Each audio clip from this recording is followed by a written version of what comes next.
वैदेशिक रोजगारमा जानको लागि कि त पढेको हुनुपर्छ कि त सिप सिकेको हुनुपर्छ। त्यसपछि मात्रै राम्रो कामका लागि तपाई हामी जान सक्छौं। विदेशमा एकैचोटी अफिसमा गएर चाहिँ म्यानेजर पोस्ट पड्काउँछु भनेर सोच्नु मूर्खता हो। एकैचोटी सुपरभाइजर बन्छु, एकैचोटी बोस बन्छु भन्नु मूर्खता हो। त्यसका लागि सकिन्छ, तर त्यही अनुसारको पढाइ हुनु पर्यो, त्यही अनुसारको सिप हुनु पर्यो, त्यही अनुसारको कम्युनिकेसन स्किल हुनु पर्यो, भाषा राम्रो हुनु पर्यो, पर्सनालिटी राम्रो हुनु पर्यो।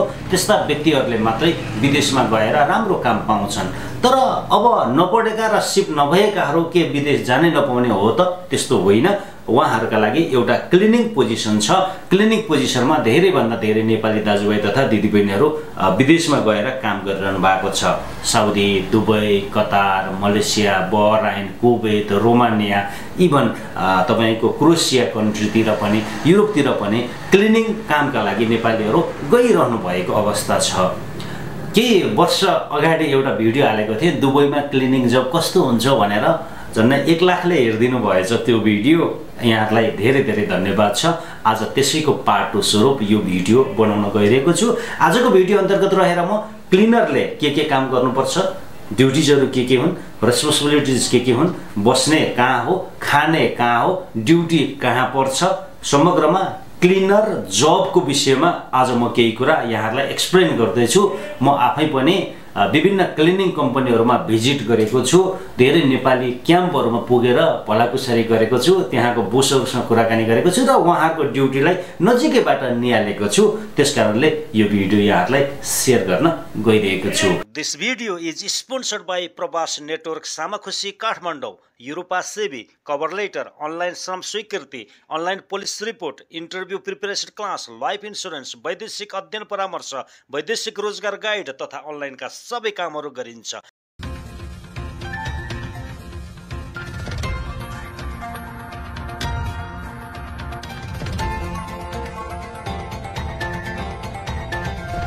देश प्रदेश मिडियाद्वारा सञ्चालित यो हो प्रवास टिभी युट्युब च्यानल, जहाँ वैदेशिक रोजगारका कुराकानी हुन्छन्।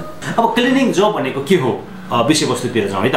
क्लिनिङ जब भनेको तपाईको विदेशमा, जुन नेपालमा पनि अब विकास भइसकेको छ, जस्तै अब काठमाडौँमा पनि धेरै क्लिनिङ कम्पनीहरू रहेछन् र ती क्लिनिङ कम्पनीहरूले चाहिँ विभिन्न ठाउँमा क्लिनरहरू पठाउँछन्। जस्तै मलाई आज यहाँ एउटा क्लिनर चाहियो एकजना भनेदेखि मैले अब अफिसियली रूपमा हायरिङ गर्नुभन्दा पनि कोही मान्छे मार्फत चाहिँ अरू कम्पनी मार्फत मैले यहाँ ल्याउँछु र स्यालेरी मैले स्टाफलाई दिन्न, त्यो स्यालेरी डाइरेक्ट त्यो कम्पनीलाई दिन्छु हैन, र उहाँले यहाँ आएर काम गर्नुहुन्छ।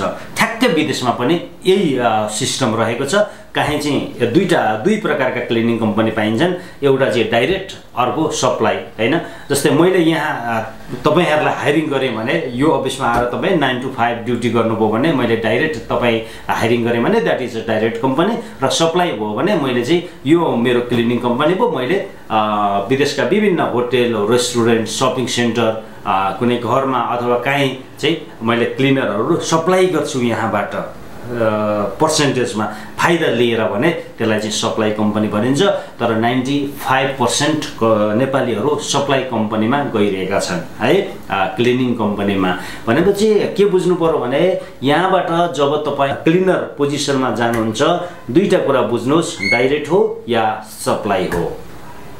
डाइरेक्ट हो भने अलिकति राम्रो हुन्छ, सप्लाई हो भने तपाईको ड्युटीको फिक्स हुँदैन, आज यहाँ भोलि वहाँ हैन, अथवा राम्रो काम गर्नुभयो भने पर्मानेन्ट रूपमा उनीहरूले त्यहाँ पनि राख्न सक्छन् तपाईहरुलाई है, नत्र कुनै फिक्स हुँदैन। हेर्नुहोस् यो क्लिनर जबको लागि अब चाहिँ बस्ने ठाउँको सुविधा एउटा क्याम्प हुन्छ। दुबईतिर हेर्ने हो भने ठुल्ठुला चाहिँ बर्केली क्याम्प छ हैन, अनि के छ एसिटी भन्ने एउटा क्लिनिङ कम्पनी छ। विशाल नेपालीहरू तपाईको हजारौंको संख्यामा छन् है। एउटा क्याम्पमा मात्रै मैले 4000 नेपाली भेटेको छु क्लिनरहरू है, लेडिजहरू। एउटा फुल लेडिज क्याम्प छ बर्केली क्याम्प। त्यो बर्केलीमा अहिले पनि नेपालमा डिमान्ड आएको रहेछ, बर्केली क्याम्पमा नेपालीहरूलाई चाहिँ अब इन्टरभ्यू भइरहेको छ भनेर समाचार आएको थियो। अनि यो तमाम नेपाली दाजुभाइ दिदीबहिनीहरू जान लालयित भइरहेको अवस्थामा, तर तपाईहरुले बुझ्नुपर्छ तपाईको काम के हो है, तपाईको ड्युटिज के हो, जान ठिक छ कि छैन। सो भिडियोलाई अन्तिमसम्म हेर्ने प्रयास गर्नु होला भन्न चाहे।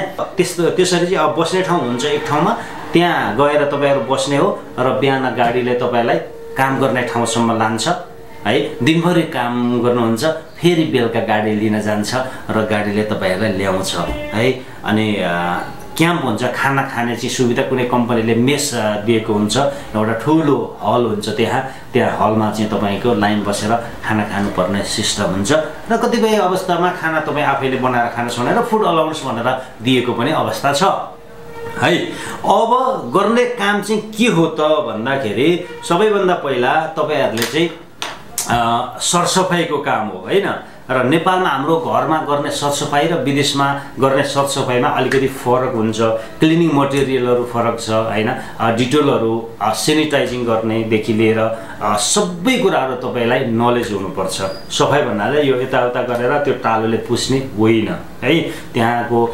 केमिकलहरु के प्रयोग हुन्छन् त्यो तपाईहरुले जान्नुपर्छ त्यहाँ तपाईहरुलाई ट्रेनिङ दिइहाल्छ हैन अनि तपाईको जस्तै भित्र छ भने भ्याकुम लगाउने भयो हैन अनि कहीँ चाहिँ डीप क्लिनिङ भन्छ डीप क्लिनिङ भनेको चाहिँ सबै तपाईको एकदम फोकस गरेर क्लिनिङ गर्नुपर्ने हुन्छ जस्तै यहाँ अब झ्यालहरु भए वालहरु भए जहाँ कुनै पनि ठाउँमा डस्ट धुलो भन्ने कुरा देखिनु नै हुँदैन तपाईको इभन तपाईको जस्तै अब हस्पिटल क्लिनिङ भन्ने हुन्छ हैन हस्पिटल क्लिनरको धेरै डिमान्डहरु छ हस्पिटल भित्र तपाईहरुले एकदम ध्यान दिएर सफाई गर्नुपर्छ त्यहाँ सानो मिस्टेकको सानो फोर देखियो भनेदेखि तपाईहरुलाई चाहिँ गाली गर्छ सुपरभाइजरले गाली गर्छ हैन सिकाएको कुराहरुलाई चाहिँ बराबर इम्प्लिमेन्ट गर्न सक्नुपर्छ तपाईहरुको सामान्यतः त्यही नै हो अब एउटा अफिस भित्र अफिस क्लिनरले गर्नुपर्ने कामहरु टेबल पंखा दराज अनि जहाँ तपाईको फोर देखिन्छ नि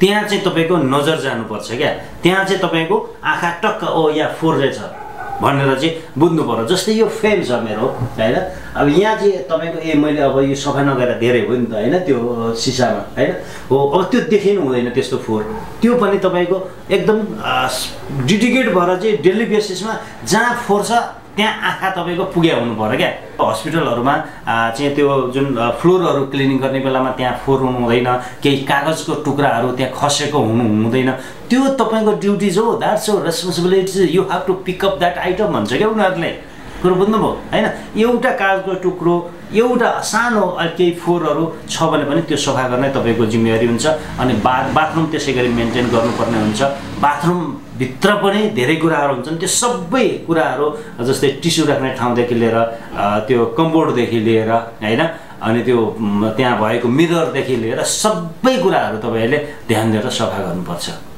हेर्नुस् है अब ड्युटी कति घण्टा गर्नुपर्छ त सर अब क्लिनरमा भनेर यहाँले क्वेशन सोध्नुहुन्छ भने प्राय जसो खाडीमा 12 घण्टा ड्युटी गर्नुपर्ने अवस्था रहेको छ है त्यसमा कतिपय कम्पनीले ओभरटाइम दिन्छन् कतिपय कम्पनीले ओभरटाइम दिँदैन समग्रमा एउटा क्लिनरले 40,000 भन्दा बढी कमाउँदैन एउटा क्लिनरले 40,000 भन्दा बढी कमाउँदैन तर डाइरेक्ट कम्पनी छ भने 50,000 सम्म पनि कमाएको अवस्था छ है अब भाषा के हो त सर जान्नुपर्छ कि पर्दैन भन्ने सवालमा तपाईको हिन्दी बोल्न सक्यो भने सामान्यतया गल्फ कन्ट्रीमा काम लाग्छ हिन्दी राम्रोसँग बोल्न सकेको हुनुपर्छ किनकि अब गल्फ भनेको पुरै इन्डियनहरुले खाका छन् त्यहाँ सबै इन्डियनहरु छन् इंग्लिशमा त्यस्तो कुराकानी गर्ने माहौल छैन तैपनि अब एयरपोर्ट क्लिनरहरुको चाहिँ फेरि अंग्रेजी चाहिन्छ किनकि त्यहाँ इन्टरनेशनल लेभलका मान्छेहरु आउँछन् तपाईको जान्नुभयो भने तपाईलाई टिप्स पनि आउँछ ओभरटाइम आउँछ तपाईको करियर ग्रो हुन्छ हैन तपाईको सिकेर गयो भने धेरै भन्दा धेरै राम्रो हुन्छ अब सर स्यालेरीको कुरा के हो स्यालेरीको कुरा मैले अहिले भनिसके नेपाली 40,000 भन्दा बढी तपाईहरुले कमाउन सक्नुहुन्न ओभरटाइम त्यही हो ओभरटाइम सहित हो त्यो फेरि ओभरटाइम सहित हो त्यो भन्दा बढी हुँदैन यहाँहरुलाई यो जानकारी गराउन चाहे र अर्को कुरा चाहिँ यहाँहरुले ध्यान दिनुपर्ने कुराहरु के हो भने लागत अब क्लिनरमा जानको लागि लागत एकदम नेपालमा चाहिँ के नियमै छैन नि त है के नियमै छैन जतिले पनि भने मन परि तन्त्र छ मन्त्रालयको कुनै नियम छैन कुनै कानुन छैन केही सिस्टम छैन भन्दाखेरि 1.5 लाख रुपैयाँ क्लिनरमा जान पनि पैसा लिइरहेको अवस्था छ यो यहाँहरुले सोच्नु पर्यो र ल्याङ्ग्वेज यहाँहरुको चाहिँ सुधार्नु पर्यो ल्याङ्ग्वेज पढ्नु पर्यो भोलिका दिनमा क्लिनरमा गएर क्लिनरकै रूपमा चाहिँ किन चाहिँ तपाईहरु बस्ने त त्यसलाई करियर ग्रो गरौँ न माथि आउँ न सुपरभाइजर बनौँ म्यानेजर आउँ हैन अनि भोलिका दिनमा आफैले कम्पनी खोल्ने टार्गेट छ भने त you have to learn English language है। अङ्ग्रेजी भाषा सिक्नको लागि अनलाइन क्लासहरू छ हामीसँग, यो WhatsApp नम्बर हो, यहाँ तपाईँहरूले सम्पर्क राख्नु होला। अब अहिले डिमान्ड के छ त क्लिनरमा है, यो ध्यान दिएर सुन्नुहोस्। अहिलेको डिमान्ड भनेको तपाईँको एउटा बहराइनमा छ, अर्को दुबईमा छ, अर्को कतारमा छ। यी तीनवटा देशमा केटा र केटीको लागि मजाले डिमान्डहरू छ। यदि तपाईँहरू पनि क्लिनरमा जाने हो भनेदेखि तपाईँले WhatsApp गर्न सक्नुहुन्छ यो नम्बरमा है। यो नम्बरमा WhatsApp गरेर इन्क्वायरी गर्न सक्नुहुन्छ, त्यहाँ सबै डिटेलहरू आउँछ है। यहाँ चाहिँ मेन पावरबाट डाइरेक्ट प्रोसेस हुन्छ तपाईँहरूको। अब लागतको विषयमा डाइरेक्ट तपाईँले मेन पावरमा आएर कुराकानी गर्ने हो है। अब क्लिनरको जबको कुराकानी गर्नुपर्दा मैले यहाँ केही नोट पनि गरेको छु तपाईँको। बहराइनमा एउटा जब छ अहिले, झन्डै 100 जनाको डिमान्ड छ। 35,000 नेपाली स्यालेरी हुन्छ, फुड एकोमोडेसन अभाइलेबल छ र 2 वर्षमा आउने जाने टिकट तपाईँहरूलाई कम्पनीले दिन्छ। त्यही हो है, बाँकी ड्युटिजहरू मैले भनिहालेँ। त्यसै गरी बहराइनमै होटेलमा क्लिनर चाहिएको छ, यसको चाहिँ 90 बहराइनी दिनार स्यालेरी रहेको छ। यहाँ पनि 11-12 घन्टा काम गर्नुपर्ने हुन्छ 18 वर्षदेखि 37 वर्ष उमेरको मान्छेहरूलाई है। अनि त्यसै गरी तपाईँको बर्केली क्याम्प मैले जुन ऐना भने त्यसको पनि इन्टरभ्यू भइरहेछ है। अनि त्यसै गरी बल्दिया कम्पनी छ अर्को, सेमी गभर्नमेन्ट भन्छ दुबईको, त्यहाँ पनि तपाईँको क्लिनरहरू चाहिएको छ, केटाकेटी दुवै। सो तपाईँहरूले आफ्नो पासपोर्ट र एउटा CV चाहिँ यो WhatsApp नम्बरमा पठाउनु भयो भने त्यहाँबाट तपाईँहरूलाई फोन आउँछ है।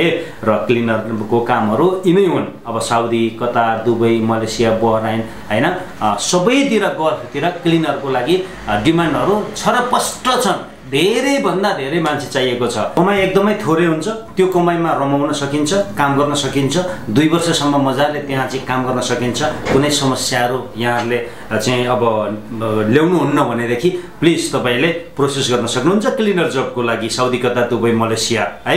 यसका लागि WhatsApp गर्नुहोला भन्दै आजको यो छोटो मिठो भिडियोबाट म बसन्त नेपाल आज्ञा चाहन्छु। जहाँ जहाँ हुनुहुन्छ आफ्नो ख्याल राख्नुहोस्। एउटा कुरा, विदेशबाट तपाईँहरू नेपालमा आउँदै हुनुहुन्छ, श्रम स्वीकृति गर्नुपर्ने छ भने अलिकति ध्यान दिनु होला। टोकनहरू यति बेला प्याक भएको अवस्था छ, तपाईँहरूको टिकट क्यान्सल हुन सक्छ है।